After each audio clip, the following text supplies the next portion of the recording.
भीमराव रामजी अंबेडकर का जन्म 14 अप्रैल 1891 को एक ऐसे परिवार में हुआ था जो महार जाति से संबंधित था, जिसे भारत की कठोर और दमनकारी जाति व्यवस्था में अछूत माना जाता था। उनका प्रारंभिक जीवन दलितों या उन लोगों द्वारा सामना किए जाने वाले भेदभाव और बहिष्कार की कठोर वास्तविकताओं से चिन्हित था, जिन्हें पारंपरिक वर्ण व्यवस्था से बाहर माना जाता था। बचपन से ही उन्होंने अपनी जन्म के कारण उन अपमानों का अनुभव किया।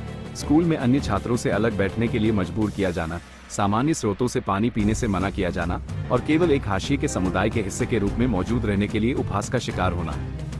फिर भी इन चुनौतियों के बावजूद भीमराव ने असाधारण बुद्धि और लचीलापन का प्रदर्शन किया, ऐसे गुण जिन्होंने न केवल उनके अपने भाग्य बल्कि लाखों लोगों के भविष्य को भी आकार दिया।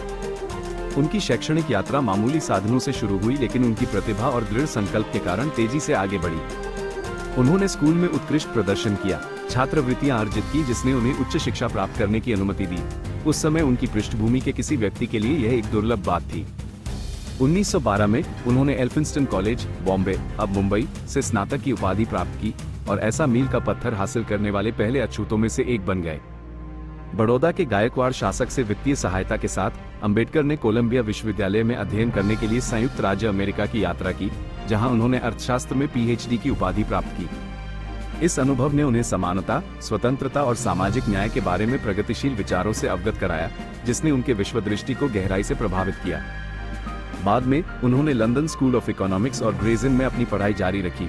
कानून, राजनीति और दर्शन की अपनी समझ को गहरा करते हुए बैरिस्टर के रूप में योग्यता प्राप्त की। भारत लौटने पर अंबेडकर ने खुद को उन्हीं व्यवस्थित बाधाओं का सामना करते हुए पाया जिन्होंने उनके बचपन को त्रस्त किया था। अपनी प्रभावशाली साख के बावजूद उन्हें रोजगार खोजने में कठिनाई हुई और उच्च जाति के व्यक्तियों से खुली शत्रुता का सामना करना पड़ा, जिन्होंने उनकी उपलब्धियों पर नाराजगी जताई। हालांकि निराशा के आगे घुटने टेकने के बजाय उन्होंने अपनी निराशाओं को सक्रियता में बदल दिया, ये पहचानते हुए कि अस्पृश्यता का मूल कारण हिंदू समाज की गहराई से बैठी संरचनाओं में निहित है। अंबेडकर दलितों के अधिकारों के लिए एक मुखर वकील बन गए। उन्होंने विरोध प्रदर्शन आयोजित किए, जोशीले भाषण दिए और सामाजिक सुधार की आवश्यकता पर विस्तार से लिखा। उनके शुरुआती अभियानों में से एक दलितों के लिए सार्वजनिक पानी की टंकियों तक पहुंच सुरक्षित करना था, जो उनकी बुनियादी मानवीय गरिमा की मांग का प्रतीक था। उत्पीड़ितों को ऊपर उठाने के लिए अंबेडकर की प्रतिबद्धता मात्र वकालत से कहीं आगे तक फैली हुई थी। उन्होंने विधायी और संवैधानिक सुधारों के माध्यम से मूर्त परिवर्तन की मांग की। बॉम्बे विधान परिषद और बाद में वायसराय की कार्यकारी परिषद के सदस्य के रूप में उन्होंने जाति आधारित भेदभाव को खत्म करने के उद्देश्य से नीतियों के लिए अथक संघर्ष किया। उनके प्रयासों का समापन महत्वपूर्ण मील के पत्थर में हुआ, जैसे कि मंदिर प्रवेश आंदोलनों और भेदभाव विरोधी कानूनों की शुरुआत। हालांकि उनका सबसे स्थायी योगदान शायद भारत के स्वतंत्रता संग्राम के दौरान आया। जबकि कई नेता ब्रिटिश शासन से राजनीतिक स्वतंत्रता में व्यस्त थे, अंबेडकर ने सामाजिक मुक्ति के महत्व पर जोर दिया। उन्होंने तर्क दिया कि जाति व्यवस्था द्वारा कायम की गई असमानताओं को संबोधित किए बिना सच्ची स्वतंत्रता प्राप्त नहीं की जा सकती है।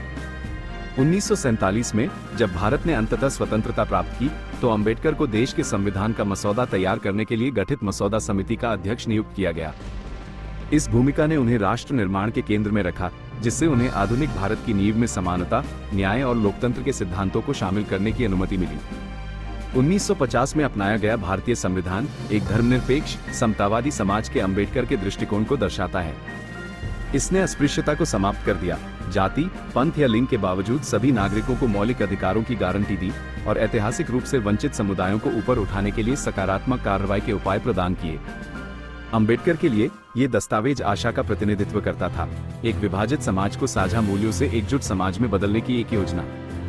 अपनी स्मारकीय उपलब्धियों के बावजूद अंबेडकर कानूनी सुधारों की सीमाओं से अच्छी तरह वाकिफ थे। उन्होंने समझा कि सांस्कृतिक और धार्मिक प्रथाएं अक्सर जाति पदानुक्रम को मजबूत करती हैं, जिससे उन्हें सीधे चुनौती देना अनिवार्य हो जाता है। इस उद्देश्य के लिए उन्होंने एक साहसिक पहल शुरू की, दलितों का बौद्ध धर्म में धर्मांतरण। 14 अक्टूबर 1956 को अंबेडकर ने हजारों अनुयायियों के साथ औपचारिक रूप से बौद्ध धर्म अपनाया, जो दलित सशक्तिकरण के इतिहास में एक महत्वपूर्ण क्षण था। हिंदू धर्म को अस्वीकार करके, जिसे उन्होंने स्वाभाविक रूप से असमान माना, और बौद्ध धर्म को अपनाकर, जिसने करुणा, ज्ञान और अहिंसा पर जोर दिया, अंबेडकर ने दलितों को जाति उत्पीड़न की बेड़ियों से मुक्त करने की मांग की। ये सामूहिक धर्मांतरण आंदोलन सामाजिक न्याय के साथ साथ आध्यात्मिक मुक्ति चाहने वाली पीढ़ियों को प्रेरित करता रहता है।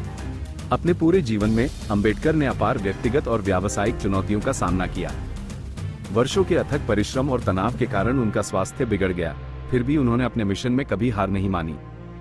यहाँ तक कि जब उनका शरीर कमजोर होता गया, उनका मन तेज रहा और उन्होंने जाति आधारित असमानता की उत्पत्ति और तंत्र का विश्लेषण करने वाली द एनिहिलेशन ऑफ कास्ट और हु वेयर द शूद्र जैसी महत्वपूर्ण कृतियां लिखी।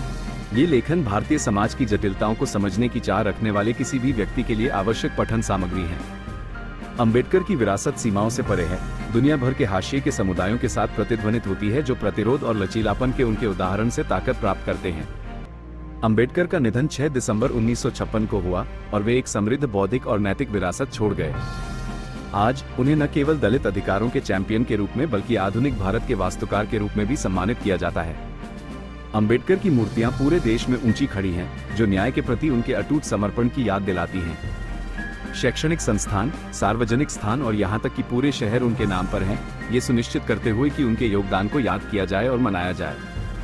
इससे भी महत्वपूर्ण बात यह है कि उनके विचार भेदभाव के खिलाफ समकालीन संघर्षों का मार्गदर्शन करते रहते हैं, हमें याद दिलाते हैं कि समानता के लिए लड़ाई अभी खत्म नहीं हुई है। अंबेडकर के जीवन पर विचार करते हुए कोई भी इस बात पर विस्मित हुए बिना नहीं रह सकता कि कैसे अकल्पनीय प्रतिकूल परिस्थितियों में पैदा हुआ एक व्यक्ति भारतीय इतिहास के महानतम व्यक्तियों में से एक बन गया है। उनकी कहानी शिक्षा, दृढ़ता और साहस की शक्ति का प्रमाण है। ये दमनकारी व्यवस्थाओं को चुनौती देने और समावेशी समाजों के निर्माण के महत्व को रेखांकित करता है। जाति पूर्वाग्रह से मुक्त भारत का अंबेडकर का सपना अभी पूरी तरह से साकार नहीं हुआ है, लेकिन उनकी शिक्षाएं इसे प्राप्त करने के लिए एक खाका पेश करती हैं। जब तक ऐसे लोग हैं जो उनके दृष्टिकोण को आगे बढ़ाने के लिए तैयार हैं, डॉक्टर भीमराव अंबेडकर जीवित रहेंगे, न केवल एक ऐतिहासिक व्यक्ति के रूप में बल्कि आशा और परिवर्तन के प्रतीक के रूप में।